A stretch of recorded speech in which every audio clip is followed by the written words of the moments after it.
A gente vai começar aqui a aula 3 de matemática discreta. Essa aula aqui não terá atividade,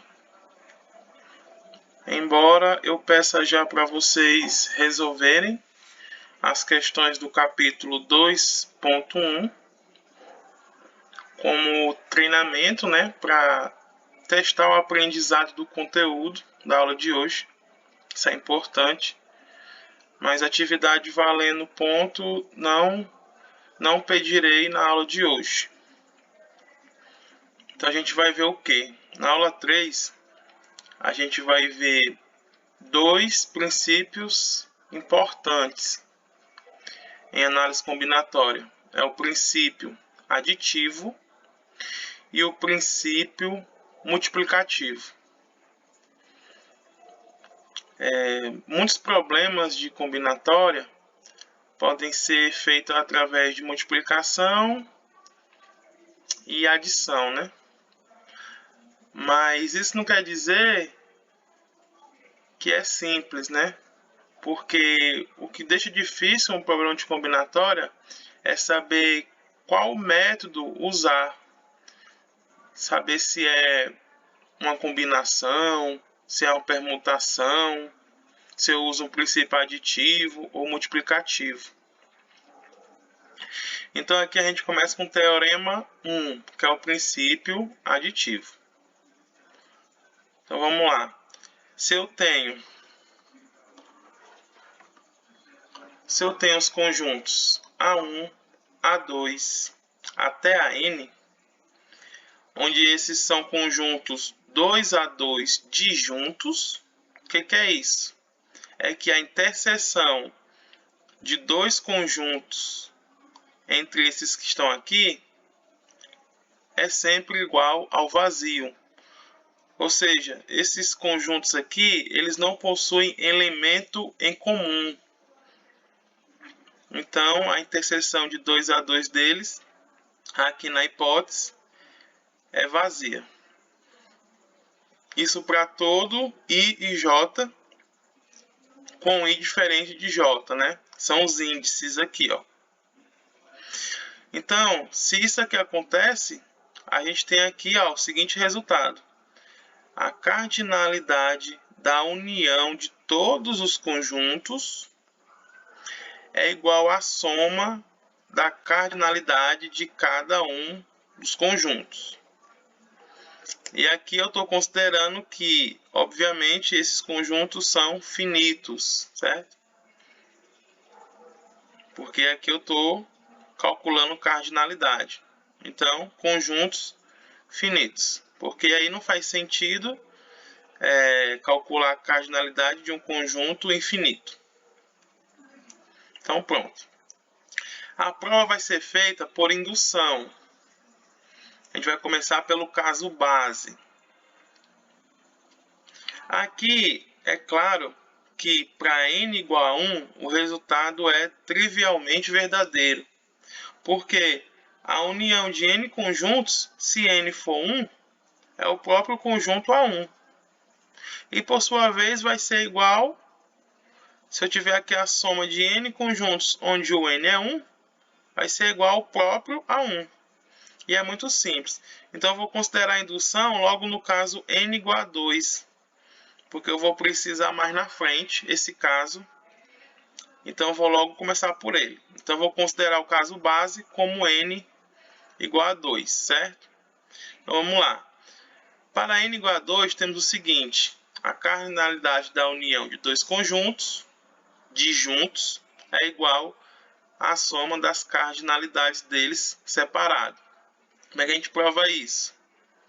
Então, é só lembrar dessa identidade aqui, que a cardinalidade da união é a soma das cardinalidades separado subtraído da cardinalidade da interseção dos dois conjuntos.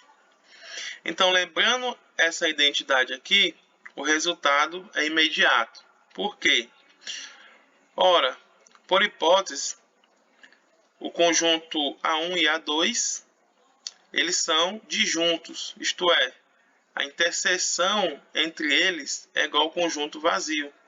E a cardinalidade do conjunto vazio é zero, porque o vazio não tem nenhum elemento. Então, logo, essa expressão aqui toda é zero, e o que sobrou é o que a gente queria provar, né? Cardinalidade da união é igual a cardinalidade de A1 mais A2. Então, o caso base aqui, que a gente está considerando n igual a 2, está provado. Então, a gente vai agora pela hipótese de indução. A hipótese de indução diz o quê? A hipótese de indução diz que eu vou supor que essa igualdade aqui é verdadeira quando eu troco n, que é uma variável, pela letra k, que vai ser um inteiro positivo fixado. Então, eu estou supondo que essa igualdade é verdadeira quando eu troco o n por k, certo? Aqui e aqui do outro lado. Então, a gente tem que provar o quê? Agora eu tenho que fazer o passo indutivo. Eu tenho que provar que essa fórmula aqui de cima vale quando eu troco n por k mais 1. Aqui desse lado e do outro. E aí eu tenho que provar. Então, eu vou partir do lado esquerdo. Vou trocar n por k mais 1 aqui. Vou partir do lado esquerdo para chegar no direito. Vamos lá. Então, aqui, ó, aí eu começo o seguinte. A cardinalidade da união do conjunto A1 até o conjunto AK mais 1, comecei lá da parte esquerda, é igual a essa parte aqui, ó. Percebam que a única coisa que eu fiz foi colocar o parêntese aqui em azul, do A1 até o AK. Por que eu fiz isso? Porque agora eu estou considerando tudo aqui que está dentro dos parênteses, em azul, como um único conjunto. Então, se eu considerar isso tudo aqui como um único conjunto, essa parte aqui todinha, então aqui eu tenho a união de dois conjuntos. E digo mais, esses dois conjuntos, eles são disjuntos. Não existe um elemento que está no AK mais 1 e está nesse outro aqui ao mesmo tempo. Por quê? Ora, todos esses conjuntos aqui, eles não têm elementos que estejam simultaneamente em dois deles. Logo, todos eles são disjuntos, né? Mas se todos eles são disjuntos, a união deles também. Então, se eu pegar a interseção dessa parte toda com AK mais 1, não tem como ter um elemento em comum nos dois. Ok. Então, eu posso usar o caso base. O caso base para n igual a 2. Já que aqui eu tenho dois conjuntos. Eu tenho esse conjunto aqui grandão, que eu estou enxergando como um só. E tenho esse outro aqui, que é o AK mais 1. Então, vou usar o caso base para n igual a 2. Ele diz o quê? Que a cardinalidade da união de dois conjuntos é igual à soma das cardinalidades desses dois conjuntos. Ou seja, esse aqui mais o outro. E agora, o que é que eu faço? Agora, por hipótese de indução, esse cara aqui todinho, a gente já assumiu que ele é igual a quem? É igual a soma desses aqui, ó. Desse, o A mais 1, mais a cardinalidade de A mais 2, e assim por diante, até a cardinalidade de AK. Então, essa parte aqui é verdadeira por hipótese de indução. E aqui no final, é só repetir a cardinalidade de AK mais 1, que estava aqui, ó, no início. Então, repete aqui no final e a gente provou. Provou o quê? Que a cardinalidade da união de todos até K mais 1 é igual, ó, à soma da cardinalidade de cada um deles. Do A1, do A2, do A3, do AK e do K mais 1. E aqui a gente conclui a demonstração pelo PIN, que é o quê? Princípio de indução matemático, que foi ensinado na aula anterior. E aqui esse quadradinho significa o fim da demonstração de um teorema, ou proposição, ou corolário. A gente usa esse quadradinho aqui pintado. Ok. Então, vamos para frente. Agora a gente vai ver o princípio multiplicativo. Vamos lá. Se eu tenho os conjuntos A1, A2 e assim por diante até a N, eles são todos conjuntos finitos. Então, a cardinalidade do produto cartesiano de todos é igual à multiplicação da cardinalidade de cada um deles. Percebam aqui a diferença desse teorema para o anterior. No anterior, a gente tem aqui o símbolo da adição e aqui a multiplicação. No anterior, os conjuntos são 2A2 disjuntos. No caso aqui, os conjuntos são finitos. Então, eles não precisam ser disjuntos, basta ser finitos. Não tem a restrição, eles podem ter elementos aqui no A1 e o mesmo elemento está no AN, sem problema nenhum. Outra, esse x aqui não é de multiplicação, é o que? Produto cartesiano. Esse x aqui também e esse último. Agora, esse ponto aqui é o que? De multiplicação. Estou multiplicando as cardinalidades. Esse aqui também e esse aqui. Vamos fazer a prova por indução. O caso básico eu vou considerar, novamente, como sendo n igual a 2. Porque eu vou precisar, quando eu for fazer o passo indutivo. Então, vou começar por n igual a 2 como sendo um caso básico. Vai dar esse resultado aqui, ó. Produto cartesiano de dois conjuntos finitos é igual o produto entre a cardinalidade de cada um deles. O que eu vou fazer? Eu vou definir o conjunto A1 como sendo A11.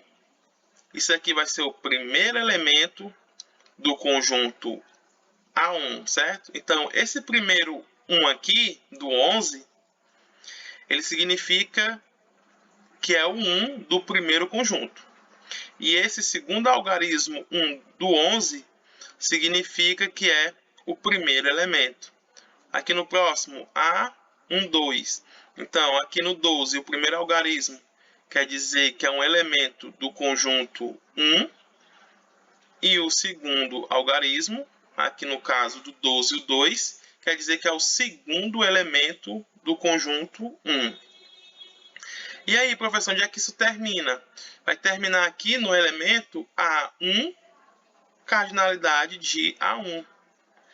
Por quê? Porque o primeiro algarismo 1 significa que é um elemento do conjunto A1. E o segundo elemento vai dizer o quê? A posição final do elemento, né? No caso aqui, ele é o último elemento do conjunto. Então, a posição dele... Então, a posição dele tem que ser justamente a cardinalidade do A1, já que ele é o último elemento do conjunto. E aqui eu estou colocando em ordem, ó, percebo que está em ordem, certo? Da mesma forma, eu vou definir o conjunto A2. Então, eu defino como o primeiro elemento vai ser quem? A21, onde o primeiro algarismo 2 quer dizer que é um elemento do conjunto A2. E aqui o segundo algarismo 1 quer dizer que é o primeiro elemento do conjunto A2. E assim por diante. Faço a mesma ideia que eu fiz no conjunto A1. Agora sim, dá para provar direitinho. Eu vou pegar então o produto cartesiano de A1 com A2. Isso aí na aula passada eu expliquei. Vai ser o quê? O produto cartesiano, ele é um conjunto onde os elementos são pares ordenados. As abscissas dos pares estão no conjunto A1 e as ordenadas dos pares ordenados estão no conjunto A2. Então aqui, ó, a gente pode interpretar o produto cartesiano como aqui uma malha quadriculada. Como a gente está trabalhando em matemática discreta, eu posso considerar esses elementos aqui, dos conjuntos, como sendo números inteiros positivos. Afinal de contas, a gente vai ver combinatória, né? Então, a gente trabalha com números inteiros positivos. Então, o que acontece? Aqui na malha quadriculada, eu escrevi aqui, ó, no eixo X, os elementos do conjunto A1, no eixo Y, os elementos do conjunto A2. Então, cada ponto desse aqui, que é a interseção dos segmentos aqui da malha, gera um ponto. Então, cada ponto desse é um elemento do produto cartesiano A1 e A2. Então, se eu quiser saber a cardinalidade do produto cartesiano A1 com A2, basta eu contar a quantidade de pares ordenados. Mas isso equivale a dizer calcular a quantidade de pontos que estão aqui no quadriculado. Mas isso é a mesma coisa de fazer o quê? Multiplicar a base pela altura. A base vai ser igual a quê? Vai ser igual, vai ter comprimento igual à cardinalidade de A1. E a altura vai ter comprimento igual à cardinalidade de A2. Então, o total de pontos aqui vai ser o produto de A1 com A2. E está aqui, ó. Certo? Uma observação importante. Professor, aqui no enunciado, o senhor disse que são conjuntos finitos, mas o senhor não diz que os elementos desses conjuntos finitos são números inteiros positivos. Presta atenção. E se não for inteiro positivo? Se for o conjunto AU for formado pelas vogais do alfabeto. Se o conjunto A2 for formado por uma letra do alfabeto. Esse resultado, ele também é válido, certo, gente? Aí, como é que eu justifico isso? Ó, digamos que o A11 não é um número natural, é uma letra. Primeira letra do alfabeto, A. E o A12 é a segunda letra do alfabeto, B. E assim por diante. Então, se eles não for número, então não faz sentido escrever eles no plano cartesiano. Então, o que é que eu faço? Você faz isso aqui, ó, aqui no canto da tela. Você pega aqui. Você pega, escreve aqui o par ordenado, certo? E aqui vai ser uma letra, né? Então, esse par ordenado está associado a esse pontinho aqui, ó. Digamos que o A11 é o A e o A21 é o B, certo? Então, o par ordenado AB está associado a esse ponto. E assim por diante, você vai marcando os pares ordenados. Aqui o último, ó. Digamos que o A11 é o A e o A2, cardinalidade de A2 é o Z. Então, aqui é esse ponto. E aí você faz a mesma ideia, certo? Aqui na horizontal vai ter quantos pontos? Vai ter 1, 2, 3 e assim por diante, até cardinalidade de A1. E na vertical vai ter quantos pontos? Mesma coisa. Vai ter A21, aí vai subindo. A22, A23, até A2, cardinalidade de A2. Então vai ter A2 pontos. E aqui você pode usar a mesma ideia. Eu quero descobrir o total de pontos aqui. Eu conto os que estão na base e os que estão na altura. Então, o resultado é válido mesmo que os elementos dos conjuntos não sejam números naturais. Pois bem, então aqui eu concluo o caso base. Vamos para frente. Hipótese de indução. Suponha que para um K maior ou igual que 2 fixado, certo? Por mais que eu não saiba quem é, ele é fixo. Nós temos esse resultado aqui, certo? Trocando o N por K. Agora a gente vai provar o princípio, o passo indutivo. O passo indutivo é provar que essa igualdade é verdadeira quando eu troco o K por K mais 1. Então vamos lá, partindo do lado esquerdo, que é esse aqui, ó. Vai ser A1, cartesiano A2, cartesiano e assim por diante, até K mais 1.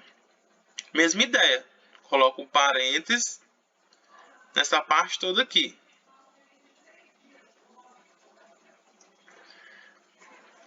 Até aqui está muito parecido com a demonstração do princípio aditivo. Aí agora vem a diferença. Qual é a diferença?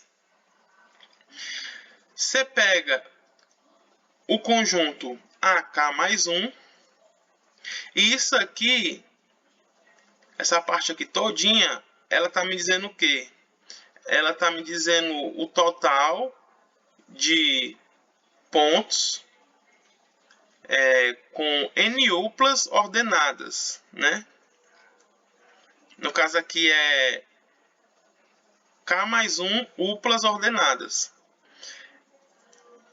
Então, o AK mais 1, você quebra ele pelos elementos dele. Quem vai ser o primeiro elemento do AK mais 1? É esse cara aqui, ó. A minúsculo, K mais 1, 1. Onde o K mais 1 aqui significa que é um elemento do conjunto AK mais 1. E esse primeiro aqui quer dizer que é o primeiro elemento do conjunto AK mais 1. Então, vou fazer o seguinte. Essa primeira cardinalidade aqui, ela está me dizendo que são todas as K mais 1 uplas ordenadas, onde o último elemento da K mais 1 upla é justamente esse cara aqui, certo? Ele está o quê? Fixado. Então, ele está fixado. Então, significa o quê? Então, significa que essa outra parte aqui, do A1 até o AK, eu posso usar o resultado da hipótese de indução. Já que o último elemento está fixado, então o total de uplas é igual a isso aqui, ó. Cardinalidade de A1, de A2 até AK. Porque eu só vou me preocupar em organizar as K uplas ordenadas. Porque a posição final, K mais 1, já está fixado. Então, a cardinalidade desse cara aqui é fácil calcular. Porque por hipótese de indução vai ser quem? Vai ser isso aqui, ó. Aí eu faço a mesma coisa. Agora eu vou pegar o segundo elemento do conjunto AK mais 1. Ele vai ficar no final, fixado. Aí eu me preocupo em organizar, em preencher do 1 até a K posição, ou seja, as K uplas ordenadas. Mas só que por hipótese de indução é fácil.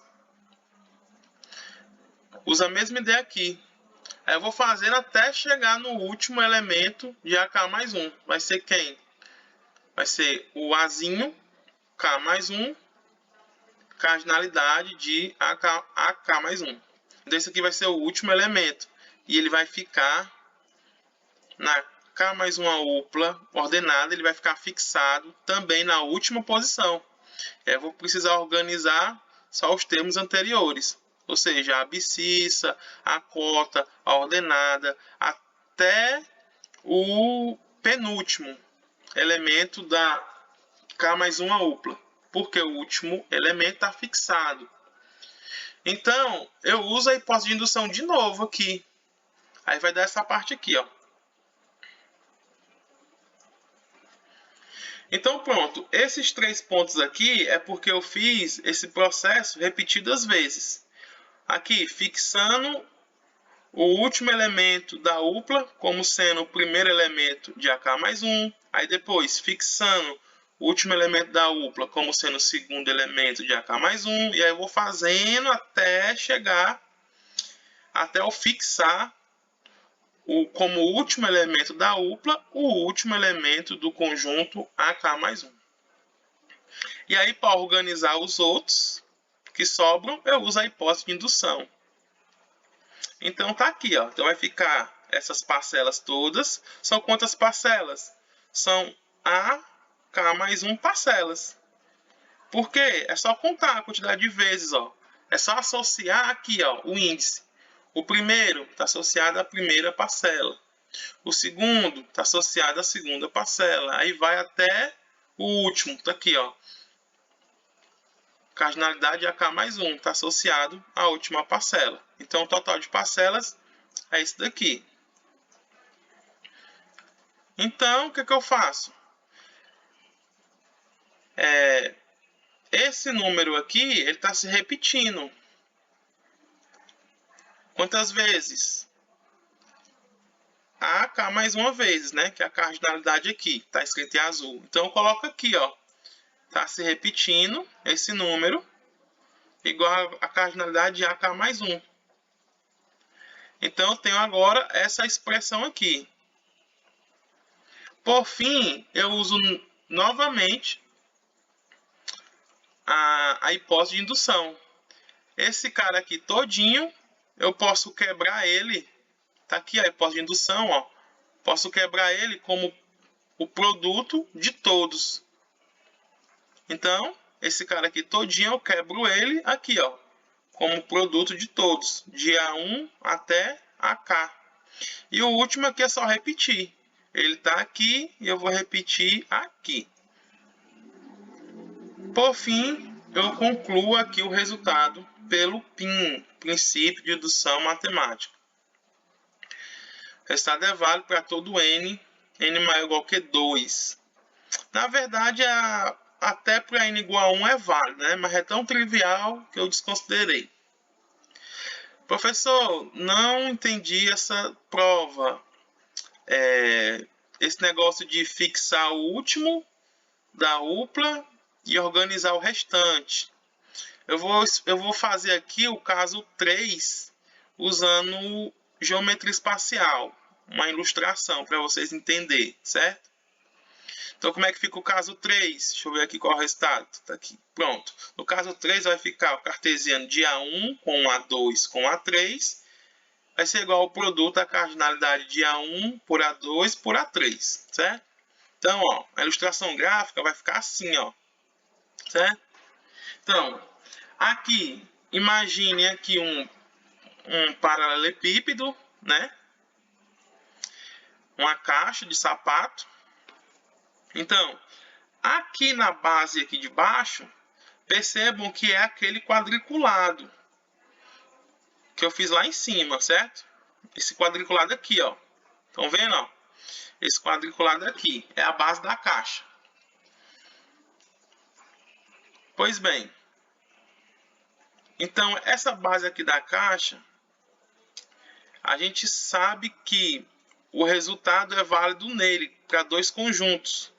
Cardinalidade do cartesiano de A1 por A2 é igual ao produto da cardinalidade de A1 por A2, aqui na base da caixa. Isso aqui vale, ó.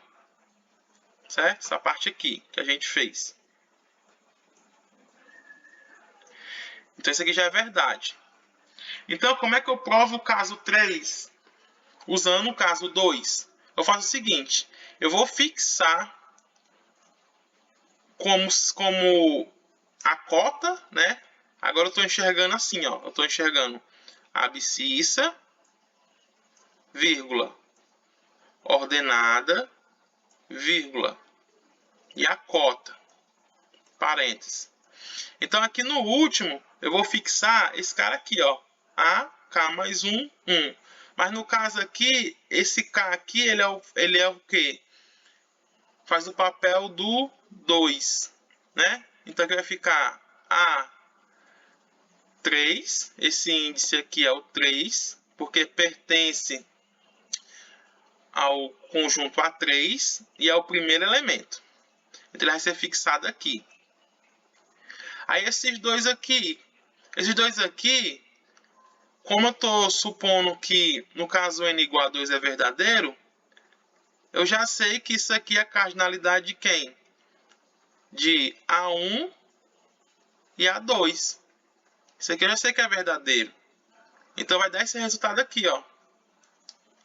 Essa parte aqui, certo? Cardinalidade de A1 por A2. E essa aqui é na base da caixa. Aí você repete de novo. Aí você sobe aqui um pouco. Aí você marca aqui o próximo. A3,1. Vírgula, no caso agora 1 não. Que aqui é 1, né? O próximo é o 2. Então fica A3,2. Aí você fixa o segundo elemento do conjunto A3 aqui no final. E você só organiza os outros. Que vai dar de novo quem? Cardinalidade de A1 multiplicado por A2. Aí você vai só modificando aqui a altura. Que vai modificando aqui, ó, na cota. Mas ela vai ficar sempre fixa. E os outros dois aqui, para você preencher, você usa o caso n igual a 2. Que é esse aqui, ó. É por isso que aqui sempre fica dando a mesma coisa, ó. Esse cara aqui é igual ao último. Aí é igual ao segundo, que está aqui na reticências, que vai ser igual ao terceiro também. Por quê? Porque aqui a base da caixa, e aí se eu for subindo, se eu for seccionando aqui a caixa, cortando ela, vai dar o quê? Quadriculados iguais a esse aqui. Se eu for seccionando aqui o topo de cima também é um quadriculado igual à base. É porque aqui eu não desenhei aqui o quadriculado no topo. Mas imagine que esse quadriculado aqui da base, ele vai se movimentando verticalmente para cima, de maneira rígida. Então, ele sempre aqui, a quantidade de pontos, né? A quantidade de pontos vai ser sempre a cardinalidade de A1 com A2, nunca vai mudar. Aí o que está mudando somente é o que? A altura, né? Que agora eu estou pegando aqui, ó, no eixo Z. Só que a altura ela vai modificando e para cada altura que ela vai ficar fixada aqui na cota, a parte da abscissa da ordenada é fixa, né? É sempre quem? Cardinalidade de A1 multiplicado por A2. Então a ideia que eu usei aqui, ó, certo? Vai ser sempre se repetindo, ó, aqui. Ok. Então aqui é para tentar aí melhorar o entendimento dessa demonstração aqui por indução. Eu fiz essa parte aqui no plano tridimensional. Então vamos para frente. Agora aqui tem uns exemplos, certo? O primeiro exemplo, ele diz o quê? Considere cada linha como sendo uma ponte. São essas linhas aqui de baixo. De quantas maneiras diferentes uma pessoa pode sair do ponto A e chegar no ponto B, passando por M. Então, o que eu vou usar? O princípio aditivo ou multiplicativo? É a primeira dúvida. No caso aqui, ó, olhando para a figura, ele vai ter quantas maneiras de chegar a M saindo de A? Ele tem duas maneiras, ó, passando aqui por cima, que é a ponte P1, ou passando por baixo, que é a ponte P2. E de M para chegar em B, ele vai ter três maneiras, ó, passando por cima, P3, pelo meio, P4, ou por baixo, P5. Então aqui é o princípio multiplicativo.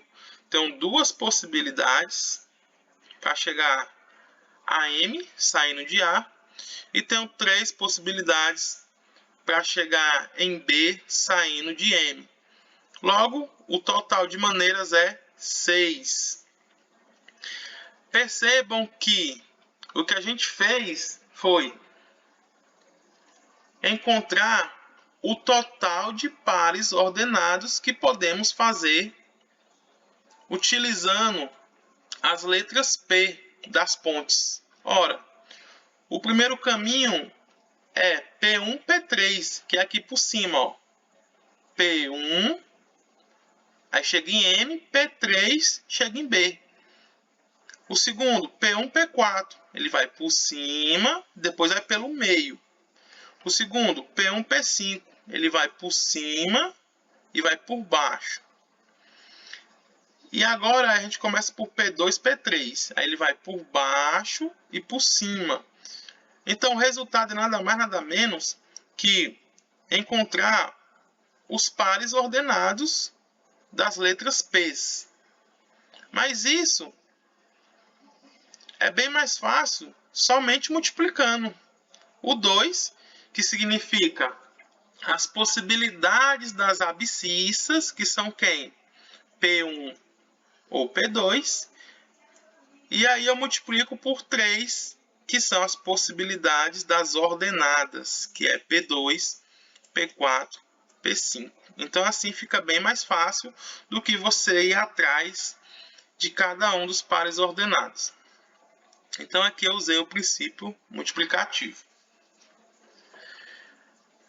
Segunda questão. Eu tenho 100 alunos graduandos e 20 alunos mestrandos. Quantos alunos eu tenho ao todo? No caso aqui a gente usa o princípio aditivo. Primeiro, são conjuntos disjuntos, né? Aqui na Universidade Estadual do Ceará, não tem como um aluno ser ao mesmo tempo graduando e mestrando. Ou seja, os dois conjuntos são disjuntos. Graduandos e mestrandos são disjuntos. Logo, isso aqui está associado a quem? Qual princípio eu vou usar? Ora, conjuntos disjuntos já dá uma ideia de princípio aditivo. Então, é só somar o 100 mais o 20. E a resposta é 120, que é o total de alunos que eu tenho. Terceiro exemplo. Vamos lá. Em uma cidade fictícia, as placas dos carros têm 3 letras, seguidas por 3 dígitos, ou 2 letras, seguidas por 4 dígitos. Quantas placas como essas são possíveis? E agora, é princípio aditivo ou princípio multiplicativo? A resposta são os dois ao mesmo tempo. É um mesclado dos dois. Então a gente vem para cá. Quando ele fala 3 letras seguida por 3 dígitos, 3 letras a gente considera o quê? O alfabeto formado por 26 letras. Então a gente tem o quê? 26 elevado ao cubo. Né? Porque 26 possibilidades, eu posso repetir a letra, 26 de novo e 26 de novo. E 3 dígitos. Só que os dígitos são de quê? De 0 até 9. Então, tenho 10 possibilidades para o primeiro dígito, 10 para o segundo e 10 para o terceiro. Já que eu posso repetir. Ele não diz isso, ele não diz o contrário. Então, eu tenho aqui essa primeira parte. Mas só que tem a situação do ou. Pode ser 2 letras seguidas por 4 dígitos. Então, 26 ao quadrado multiplicado por 10 à quarta. Então, como a primeira situação, eu usei o princípio multiplicativo. Na segunda situação, eu usei de novo o princípio multiplicativo. Mas só que a resposta é a soma das duas. Então, como eu estou usando a soma, também estou usando o princípio aditivo. E percebam que a placa do tipo 1, 3 letras e 3 dígitos, é disjunto.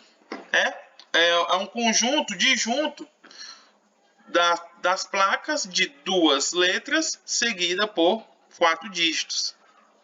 Então aqui, de fato, eu estou usando também o princípio aditivo, já que o conjunto formado por todas as placas de 3 letras e 3 dígitos É um conjunto disjunto do conjunto formado por todas as placas de 2 letras e 4 dígitos. E aí eu termino aqui a aula de hoje. Foi sobre combinações e permutações, introdução do capítulo 2.1. Aqui eu peço que vocês deem uma lida, certo? Dê uma lida nessa parte. É importante aqui dizer que o livro ele não dá demonstração do princípio aditivo nem multiplicativo, mas aí eu acabei fazendo hoje para vocês. Ele aqui não fala, ele taca logo como verdade. Peço que vocês olhem o exemplo 2.3, olhem aqui a demonstração toda desse exemplo, que é importante. Ele diz umas coisas aqui interessantes para vocês, umas recomendações. Então, exemplo 2.3, dê uma olhada aí. Outra coisa que eu quero que vocês olhem é o exemplo 2.6. Ele dá 3 demonstrações distintas. Então, isso aqui é importante para vocês pegar essa ideia de resolver de maneiras diferentes o mesmo problema, né? É muito bom isso aqui. Então, olhem também o exemplo 2.6. E aí fica como treinamento aqui os exercícios. Esse livro aqui, ele tem as soluções explicadas passo a passo no final. Ou pelo menos o que eu tenho aqui, o original, eu olhei e tem. Então, o treinem aqui, façam aqui os exercícios, mas é como treinamento. Eu não vou pedir atividade valendo ponto, certo? Então, é bom, mesmo assim, é bom que vocês façam para ver se realmente aprenderam, né? Pelo menos esses aqui, que são mais fáceis, ó. Então, por hoje é só. Valeu!